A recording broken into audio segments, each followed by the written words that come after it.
자, 조차가 파헤친다. 정치 이슈 전해드리겠습니다. 한국정치학회 이사 조경은 교수, 부경대 정치외교학과 차재건 교수 두 분 함께합니다. 어서 오십시오. 안녕하십니까. 두 분과 함께 이야기는 보통 이제 과거를 필두로 해서 이제 전망을 하는데 오늘은 실시간으로 지금 한남동 관저에 윤 대통령 체포영장이 2차 집행이 되고 있습니다. 한 가지 좀 주목할 만한 게 관저 정문이 완전히 개방이 되고 거기에서 차량 2대 정도가 빠져나왔는데 이 2대에 과연 누가 타고 있을 것인가, 윤 대통령이 타고 있는지에 대해서는 확인은 안 됐는데 지금 마지막까지 저항하고 있는 경호차장과 경호본부장 이 둘이 타고 있을 가능성도 있고요. 아직까지는 확인이 안 돼서 여기까지는 좀 정리를 해드리도록 하겠습니다. 어떻게 보고 계십니까? 저는 아마 빠져나온 차량에는 아마도 저는 경호차장하고 경호본부장이 아마 체포 연행돼서 가는 가능성이 높지 않을까. 네네. 아마 윤 대통령 같은 경우에는 뭐 계속적으로 좀 여당이나 경호처에서 요구했던 거는 좀 의전을 갖추어서 좀 체포해달라. 이런 부분들이 조금은 반영되어서 아마 협상 과정을 통해 반영되었을 가능성이 있지 않을까. 그래서 제가 보기에는 좀 뭐 원래 그 원칙적으로는 그렇게 할 수는 없지만은, 왜냐하면 체포되는 즉시 모든 책임들이 다 공수처에 가기 때문에 네네. 공수처가 신변을 완전히 확보해야 되는 그런 원칙이지만 아마 그 원칙을 조금 어겨서라도 대통령에 대한 최후의 어떤 예우 같은 것들 뭐 이런 것들을 좀 신경 써서 자신의 차량, 경호 차량으로 이동하게 하거나 아마 그렇게 협상하지 않았을까 하는 추측을 해봅니다. 그러니까 지금 나간 차량 자체가 뭐 대통령이 사용하는 그런 차량이 아닌 걸로 지금 현재까지는 확인이 되니까, 그렇다라고 하면은 방금 차 교수께서 지적해 주신 것처럼 아마 경호 차장하고 본부장이 그동안의 방해 혐의 등으로 해서 체포되어 나간 것 같고, 그다음에 이제 대통령이 체포될 거냐라고 하는 거는 뭐 아직까지는 그에 대해서 확인을 할 수가 없으니까요. 그런데 계속해서 대통령실에서 요구하는 거는 체포가 아니라 차라리 구속영장을 집행해서 내가 그냥 자진 출두해서 하는 그런 모습을 하겠다는 게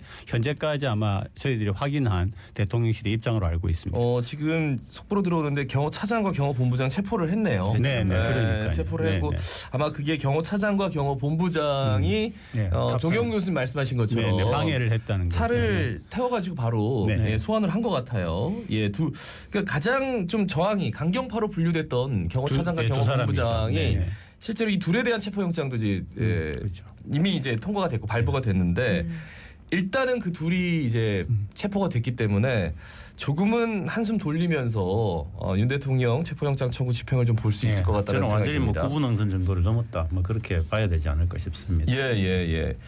사실 두 번째 질문이 그 경호차장 체포영장 어떻게 될 것인가. 근데 지금 실시간으로 경호차장과 경호본부장이 체포가 됐다는 소식이 들어왔습니다. 그 물리적 충돌 우려가 좀 상대적으로 컸는데 생각보다는 경호처와 충돌 없이 지금 뭐 그러니까 이거 양측 서로에게 굉장히 만약에 어떤 불상사가 생긴다라고 하면은 아마 지금 현재 상황에서는 그것보다 더 큰 부담이 없을 거기 때문에 아마 충분히 그래도 시간을 가지고 벌써 이게 집행되기 시작하고 한참 시간이 지난 거 아닙니까? 그죠? 그동안에 이제 만나서 얘기도 하고 합의도 하고 어떤 선을 정해서 지금 현재 두 사람이 체포되어 가는 걸로 현재까지는 그렇게 된 걸로 보입니다. 저부터 전체적으로 딱 보면 이건 뭐 서로 협조해 가지고 아마 그냥 순순히 그냥 법 집행에 따르겠다라고 하는 의사를 명백히 비친 것 같아요. 그렇지 않았다면 아마 경호차장과 경호본부장도 저항을 했을 거고 그러면은 상당한 물리적 충돌이 있었을 건데 그렇지 않고 순순히 나갔는데 문제는 이제 지금 현재 윤 대통령과 함께 있을 나머지 한 5명에서 7명 정도로 예측되는 그 조금 강성파라고 하는 그 밑에 급의 이제 분들이 어떻게 저항할 건가는 아직까지 여전히 미주추로 남아 있지만 제가 볼 때는 경호차장과 경호본부장이 순순히 연행돼 나간 걸 보면 아마 그분들도 협조하고 대신 이제 윤 대통령이 최대한 격을 갖춰서 어떻게 호송할 거냐 이 문제에 관한 이제 좀 그 처리만 남은 것 같습니다. 그러니까 얼마 전까지만 해도 사실은 체포되는 어떤 모습이 격에 맞게가 아니라 그냥 구속영장을 청구해라. 체포영장이 아니고 그러니까 다시 말하면 체포되는 모습을 보이는 게 아니라 구속영장을 청구를 하면은 자진 출두를 한다든지 그런 모습으로 해서 격을 갖추겠다라고 하는 것이었는데 아직도 아마 그 카드는 남아있지 않나. 그래서 협상을 하고 있지 않나. 아니면 체포가 되더라도 체포가 되더라도 이제 아까 말한 것처럼 그러니까 형식적으로라도 본인의 차를 타고 가는 건 사실 이거는 그 체포영장이 집행하고 구속영장이 집행이 섞인 성격이니까요. 그런 어떤 타협 적인 모습도 있지 않겠는가 저는 생각합니다. 최대한 네. 근데 공수처로서는 그 부담도 꽤 있습니다. 그렇게 해서 만약에 자신의 경호 차량을 타고 이동했을 때 중간에 생기는 모든 종류의 문제점 이런 네네. 것들에 대해서 모두 공수처가 다 책임져야 되고 그 국민적 비난과 그다음에 여당의 비난 이런 것들을 다 감수해야 되는 어려움이 네네. 저는 공수처한테 있을 거라고 봅니다. 그럼에도 불구하고 아마 공수처가 결단을 내린다면 그 정도 예우를 갖추는 정도는 아마 협상 가능하지 않을까 저는 그렇게 생각합니다. 사실 오늘 체포영장 청구가 어제까지만 해도 분위기 별로 안 좋았거든요. 예를 들어 그 뭐 간부들 불러가지고 네. 끝까지 지켜야 된다 이렇게 강조도 하고 사석에서지만 뭐 점심 먹으면서 총이 아니면 칼로라도 막아야 된다. 충격적이었습니다. 이런 얘기를 하면서 예. 혹시라도 물리적 충돌이 일어나서 누구라도 다치면 어떡하나. 아마 좀 본인은 걱정을 했어요. 본인은 그런 마음이 있었겠지만 아마 주위에 있는 분들이나 변호인단에서 그것보다는 이런 식으로 가는 게 훨씬 더 국가적으로 국민들도 안심을 시키고 대외적인 것도 있고 그렇기 때문에 아마 그런 설득 작업이 내부적으로 있지 않았나 하는 그런 추측도 됩니다. 저는 총 대신 칼로 막아라라고 하는 그 말 한마디가 아마 경호처 직원들의 어떤 마음과 내관을 태도를 심정의 내관을 건드린 것 같아요. 네네. 그럼 우리는 뭐냐 네네. 이렇게 되는 거죠. 경호처는 칼을 갖고 있지도 않아요. 사실 박종준 전 경호처장이 경찰에 나와서 이제 받았고, 그러면서 뭐 바로 사직서를 냈고 수리가 됐어요. 그러니까 가장 리더가 이제 없어진 상태에서 과연 얼마만큼 이제 저항이 심각할 것인가에 대한 이제 걱정이 컸는데 특히나 정진석 대통령 비서실장 같은 경우에도 대검에 호소문을 냈는데 그 호소문 내자마자 뭐 제3지대에서 만나서 뭔가를 좀 하는 그런데 아예 그 변호인단에서 논의 과정 자체가 없었다. 그냥 커트를 했거든요. 그러니까 뭔가 좀 위에서 움직임이 지금 손발이 안 맞는다라는 느낌은 계속 있었거든요. 그것도 참 희한한 거죠. 왜냐하면 비서실장이 가장 가까워서 사실 대통령의 심중 왜냐하면 휴대폰 연락을 안 하는 것도 아니고 그럼 당연히 했을 건데 그렇게 변호인단하고 완전히 어긋나는 그런 행동을 보이는 게 저는 되게 좀 신기하다.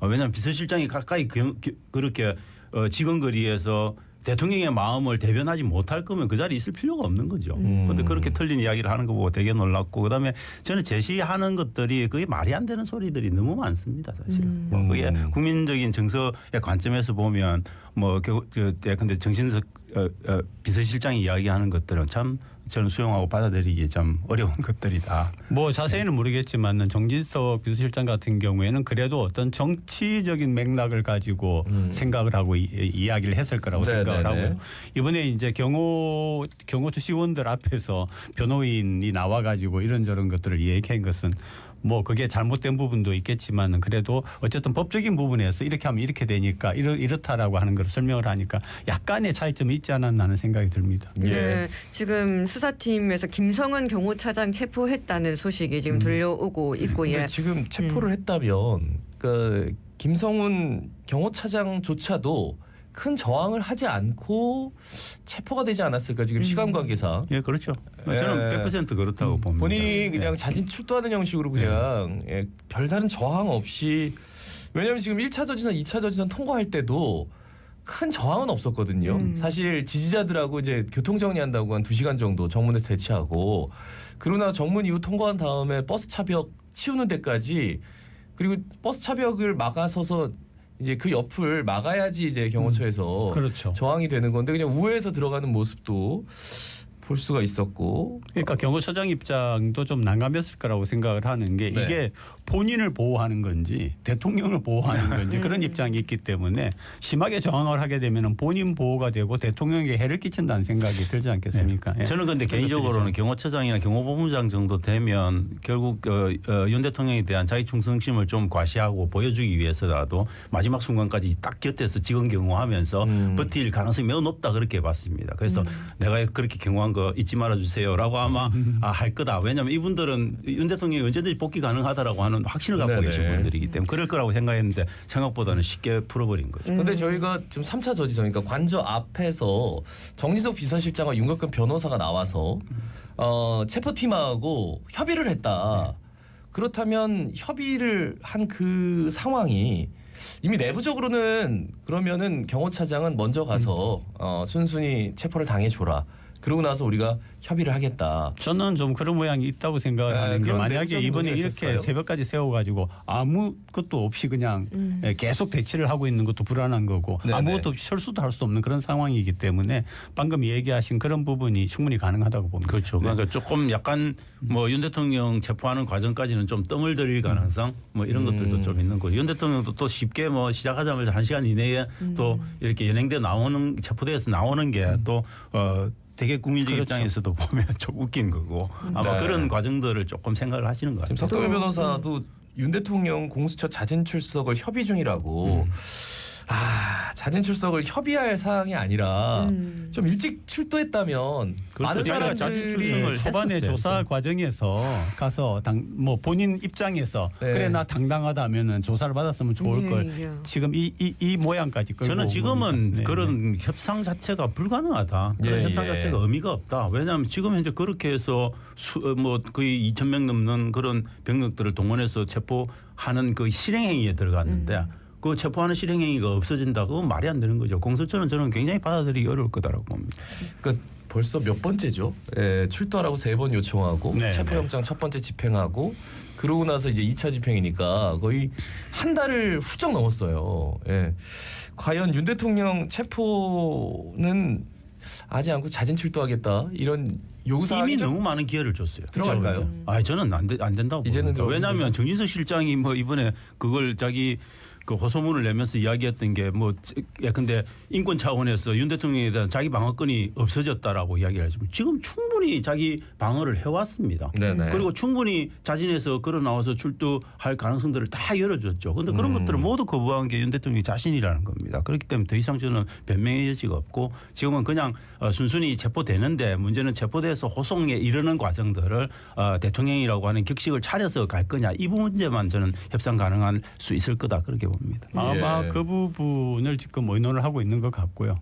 추측으로는 그래서 아마 모양을 갖추어서 왜 그러냐면 관잡 같은 경우에는 지금 탄핵의 지지도 있지만 반대하는 그런 분들이 지금 계속 데모를 하고 있는 그런 상태이기 때문에 네네. 아마 적정한 타협선을 찾아서 그렇게 대표되는 국민들의 마음을 어느 정도는 좀 다독여가는 그런 과정의 절차를 밟지 않나 싶습니다. 그러니까 체포를 당하더라도 어떤 차를 타고 가느냐 그것도 좀 주목해서 그것도 봐야 될 것 중요하죠. 같아요. 네, 그렇죠. 네. 그리고 오늘 그 국회의원들이 좀 관저 앞으로 집결을 할 것인가 말 것인가 이거에 대해서도 좀 추측들이 있었는데 이분들 집결했어요. 20여 명은 아마 네. 대문 앞에 정문 앞에서 인간띠를 있다가 지난번 1차 때는 예. 40명 정도 됐어요. 40명 정도였는데 이번에는 20명 이번에 빠졌습니다. 20여 명 있고 2, 그다음에 30여 약간 명 위에 정도. 그러니까 관저 3차 저지선 그 근처에서 몇 분이 목격된 거 그분들은 아마 대통령 직접 뵙고 설득하고 뭐 협의하는 그런 과정에 좀 개입하신 분들 그 분들 포함하면 전체적으로 30명 정도.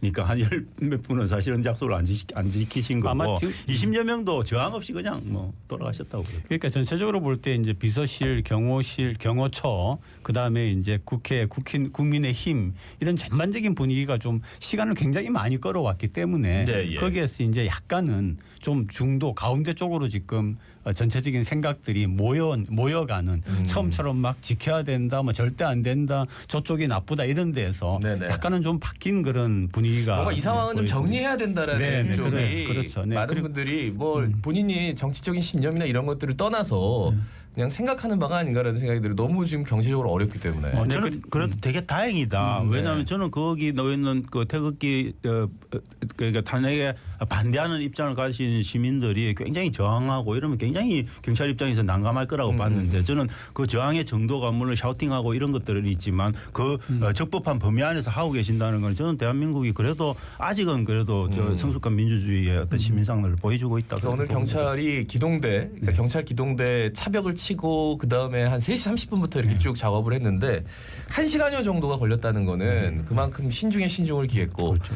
4시 20분도 한 2시간 정도 대치했다는 거는 그래도 또 신중을 기했다라는 거고. 그러니까 서로 무리하지 않는 모습을 보인 게 굉장히 다행이다라는 생각이 네. 들고요. 또 이제 사실 국가적으로 볼 때는 뭐 대통령이냐 국민이냐 나라냐 한 사람이냐라고 하는 부분에 있어서는 충분히 이제는 지금 대외적인 그 경제적인 문제나 모든 게 어려운 상황에 있기 때문에 뭐 대통령이 자진해서 어떤 결단을 내려야 되는 순간이 이미 왔죠. 저는 뭐 저희들이 탄핵에 이르는 과정도 시민들이 엄청나게 참여하고 절차적인 민주주의를 다 지켜왔듯이 저는 이 과정도 이제 그런 좀 절차적 민주주의가 대한민국의 성숙한 민주주의의 어떤 그걸 보여주는 뭐 그 해피엔딩으로 저는 좀 끝났으면 좋겠다. 그 지금 탄핵에 반대하는 측 일부 그 시위대가 지금 태극기를 들고 한남동 앞에 그 통행을 아예 그냥 막고 있어요. 누워버렸어요. 그래서 일반 아이고야. 차들이 지금 못 지나다니게. 그러니까 관저에서 누가 나오든 뭘 하든 간에 들어가든 나오든 아무것도 못한다. 아무도 못하게 예. 지금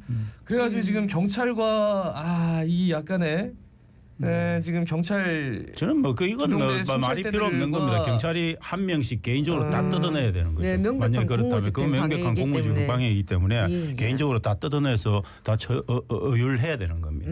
예. 예, 그리고 내란 국조특위 조사의 특검과 관련해서 내용을 좀 다뤄보면 윤석열 대통령의 비상계엄 선포하고 내란 혐의 진상 규명을 위한 국회 국정조사특별위원회가 본격적인 조사에 착수를 했습니다. 이 좀 어떤 절차를 따르게 될까요?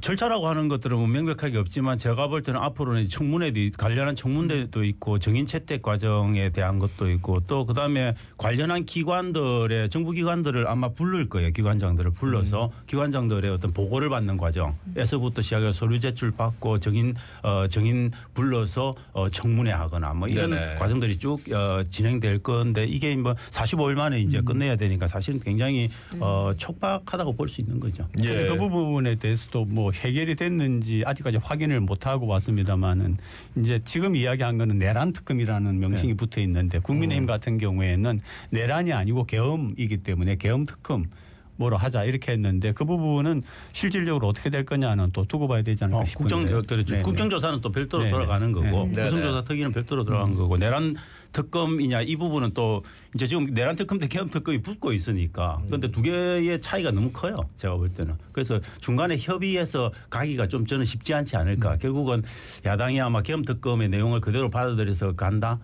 저는 좀 쉽지 않을 거다. 왜냐하면 내란의 자체를 뺀다는 거는 정말 야당 입장에서는 앙코 없는 찐빵을 만들자는 거거든요. 그래서 저는 야당은 받아들이기 좀 어려울 거예요. 거기다가 또 하나 있는 게요. 그 외환이라고 하는 게 또 붙어 있어요. 그렇죠. 외환이 뭐냐면 북한에 대하여서 어떤 것들을 하고 그래서 거기에서 이제 유리한 방향이 어떤 반응이 오고 이런 것에 대하여서 또 특검을 하자 해가지고 그게 이제 외환 특검이라고 하는 그 내용 속에 들어 있는 건데 네네. 거기에 대해서도 지금 여당하고 야당 간에 갈등이 있는 저는 거니까. 외환 정도는 야당이 받아줄 수 있다고 빼는 거. 그런데 내란까지 다 빼는 거는 저는 전혀 말이 안 된다고 봅니다. 아마 외환 관련한 부분들의 몇 가지 요소들을 체크하고 가자는 그 내용은 저는 아마 계엄특검법에 그 내란 특검법에 들어있는 그 내용을 계엄특검법을 주장하는 여당에서 빼달라고 하면 그 정도는 저는 협상이 가능할 거다. 그렇지만 저는 내란에 관한 부분들을 용어도 빼버리고 모든 것 다 빼자 하면 저는 그건 야당은 절대 받아들일 수도 안 되는 거죠. 일단 표결은 안 했기 때문에 협상의 여지는 마지막까지 있다고 보지만 그 내란 특검법이 이제 통과가 되더라도 특검이 와서 사실 할 일이 많지는 않다. 왜? 주요 당사자들 전부 구속 기소됐고, 그리고 나서 윤 대통령 체포까지 되면은 어느 정도 수사 방향이 다 나오거든요. 그렇다면 특검이 와서 할 수 있는 게 만약에 이제 외환죄가 추가된다면 외환에 관련된 수사 정도다. 그렇다면 민주당 입장에서는 특검에 대해서 계속해서 결국은 이제 거부권이 행사가 될 거고 통과는 안 될 것 같은데 계속해서 이거를 이슈 파이팅 쪽으로 가는 건가? 이런 얘기도 있더라고요. 근데 저는 한 가지 짚고 넘어가고 싶은 게 뭐 그게 외환이냐 아니냐를 떠나가지고 북한 상공에 나타났던 그 미확인 그런 비행물체에 대한 얘기가 아직도 해결이 안 된 상태에 있고요. 또 이번에 국방부 쪽에도 물어보니까 여전히 우리는 확인해 줄 수 없는 그런 상태를 유지하겠다라고 하는 그런 거니까 결국 이거는 저는 그 어떤 국가와의 관계에서 또 남북 간의 그 특수한 관계에서 볼 때는 언젠가는 또 짚어야 되지 않느냐 하는 왜냐하면 이게 잘못하면은 남한 쪽에 굉장히 큰 어떤 군사적인 그런 그 손실을 초래할 수 있는 그런 사건이 이제 그 부분이 가장 여야 간에 가장 첨예하게 대립하는 부분인데 그런데 여당 입장에서 국민의힘 입장에서는 그런 것들을 밝히려면 결국은 군사 기밀들이 다 노출돼야 되기 때문에 그 군사 기밀을 노출하면서까지 외환의 죄를 물어야 되냐 이 부분에 대한 명백한 문제 제기가 있는데 그 부분이 사실은 저는 야당 입장에서도 쉽지 않은 부분이라고 봅니다. 왜냐하면 그건 굉장히 규명하기가 어려운 부분이에요. 명백히 여러 가지 정황 증거로 보면 그렇게 시도한 외환의 죄를 저지른 그런 정황들이 있긴 하지만 네네. 그런 것들을 구체적으로 증거를 수집해 나가는 과정이 과연 쉽겠느냐 이것에 대한 고민이 저는 있을 거기 때문에 이 부분에 대한 약간의 협상의 가능성도 조금 있지 않을까 싶은 거죠. 지금 한남동 관저 앞은 일단 뭐 경호차장과 본부장은 체포가 된 상태고 아마 공수처 쪽에서 담당 검사들이 들어가서 지금 대통령과 협의를 하고 있는 것 같아요. 정진석 비서실장과 그리고 윤 변호사가 같이 배석을 한 상태에서 얘기를 하고 있는데 걱정이 되는 거는 관저 앞에 한남대로예요. 거기 굉장히 넓은데 그 한남대로 일대를 대통령을 지지하는 탄핵 반대 시위자들이 대거 막고 지금 출근길을 아예 그냥 봉쇄해 버렸습니다. 그래서 경찰과 지금 경찰이 추가 인력을 배치해서 지금 정리를 하고 있다는데 여기서 또 그 충돌이 있어서 또 저는 진짜 걱정이 되네요. 저는 진짜 그래도 우리 찬성하시는 주로 이제 태극기 부대 분들이 많으신데 그분들도 네. 되게 그래도 민주시민의 한 일원이구나 하는 생각들을 잠시 했었는데 제가 아마 뭐 대통령실에서 어느 정도 이야기가 나오고 나면은 그분들에 대한 어떤 이야기 호소라고 할 수도 있고 아니면 네네. 이렇게 해주시길 바랍니다라고 하는 그런 얘기가 나오는 게 바람직하고 아마 그리 될 거라고 생각을 합니다. 생각하는데 그분이 지금 그럴 수 있는 경향은 좀 아니실 것 같고 네네. 아마도 이건 저는 물리적인 강제력을 동원해서 물론 여러 가지 불상사가 있어서는 안 되겠지만 아마 처리해 나가는 과정을 경찰이 집행하지 않을까 싶습니다. 탄핵 심판은 앞으로 어떻게 될까요? 지금 뭐 기피 신청 내는데 기각됐습니다. 정계선 헌법재판관. 그리고 탄핵 심판 뭐 본인이 출석을 안 했기 때문에 그 4분 만에 끝났어요. 어떻게 보고 계시는지? 저는 뭐 당연히 근데 처음에 그 준비기일 그 변론기일 고지를 할 때 아예 일괄 고지를 했다는 이야기는 그건 뭐냐면 헌법재판소가 그만큼 강력하게 시간을 단축하겠다는 의지가 있다는 걸 보여준 거예요. 그러니까 근데 윤 대통령 쪽에서 만약에 1차 변론기일이 안 나오면 2차 변론기일은 그냥 자동으로 궐석한 상태에서 그대로 진행하겠다는 의지를 보였다는 거는 이건 저는 헌법재판소가 엄청난 의지가 있다. 뭐 이걸 우리가 미루어 짐작할 수 있는 부분이어서 저는 탄핵 심판은 대단히 빨리 진행될 가능성이 있다. 거기에다가 윤 대통령이 만약에 체포돼 가지고 구속되는 상황까지 간다면 그 속도는 조금 더 빨라질 가능성이 있다 그렇게 봅니다. 그 헌재에서의 그 재판은 대통령 스스로가 먼저 원했던 거 아니에요, 사실은. 네. 먼저 내가 거기 가가지고 얘기하겠다고 했는데 이제 진행이 또 이렇게 된 거죠. 오늘 1차 집행 때도 저희 자갈찾음의 시간대였는데 그때는 이제 08시 2분에 이제 들어가서 5시간 반을 대치한 상태에서 그냥 돌아왔습니다. 근데 2차 집행 때는 지금 4시 18분에 관저 입구 도착해서 7시 34분에 1차 저지선 통과하고 7시 48분에 차벽 우회에서 2차 저지선 통과하고 57분에 관저 철문 앞 초소 도착해서 8시 35분 저희 방송 중에 김성훈 경호차장 체포 소식까지 전해드렸고 지금 한남대로를 막고 있다는 얘기고요. 지금 지지자들 시위대들 지금 경찰들이 들어가서 지금 정리하고 있다라는 소식까지 경찰 인력 추가 배치하고 있다라는 소식까지 전해드립니다. 왜냐하면 현재까지도 사실은 저희들은 굉장히 큰 어떤 불상사나 뜻하지 않은 사고가 일어날까 봐서 걱정을 많이 했거든요. 사실은 뭐 저뿐이겠습니까? 그런데 이런 식으로라도 진행되는 거는 그나마 다행이다. 그리고 앞으로도 평화적으로 모든 것들이 잘 진행되기를 바란다는 그런 마음으로 그렇게 돼야죠. 진짜. 근데 지지율이 그 사이에 굉장히 좁혀졌어요. 어떻게 보십니까? 지지율은 뭐 늘뛰는 거고 저는 명백히 보수 결집이 일어나고 있다. 일부 저는 여론조사들이 갖고 있는 정말 객관성 이런 것들에 대한 의문의 여지는 존재를 하지만 저는 보수 결집이 일어나고 있는 건 명백하다 그렇게 봅니다. 그리고 그 보수 결집이라고 하는 건 결국은 지금 현재의 이게 계엄 탄핵 정국이 지속되고 있지만 저는 여당의 지지층들은 이게 계엄 탄핵 정국을 넘어서서 이미 대선 정국으로 가고 있다는 걸 명백하게 아시는 거예요. 그러니까 결집하지 않으면 다시 정권을 넘겨줘야 된다라고 하는 위기의식이 저는 지금부터 싹트고 있는 부분이 있다. 그래서 그런 여론들이 저는 굉장히 각성된 여권 지지자들에게 나타나고 있고 그 현상이 저는 반영된 거다 그렇게 봅니다. 그 전에 이제 나왔던 예를 들면 대통령에 대한 지지율 이런 것들은 조금 신뢰할 만한가 하는 그런 기관에 의해서 발표가 됐던 건데 네. 최근에 나와 있는 그런 것들은 우리가 흔히 잘 아는 그런 기관들 그것도 두세 개씩에서 나오고 있기 때문에 네. 그 발표 자체의 수치는 의미가 그래도 있다라고 하는 거고 거기에 대한 해석은 아마 누가 봐도 보수층의 결집이라고 볼 수가 있는 거죠. 네. 그러니까 대통령을 지키자라는 보수 쪽의 그 잠룡들, 그러니까 어떻게 보면 차기 대선 주자들은 그러니까 준비는 하는데 그러니까 어떻게 보면 본인이 대선을 이미 생각을 하고 움직이는 것처럼 행동은 하는데 말로는 대통령을 지켜야 된다.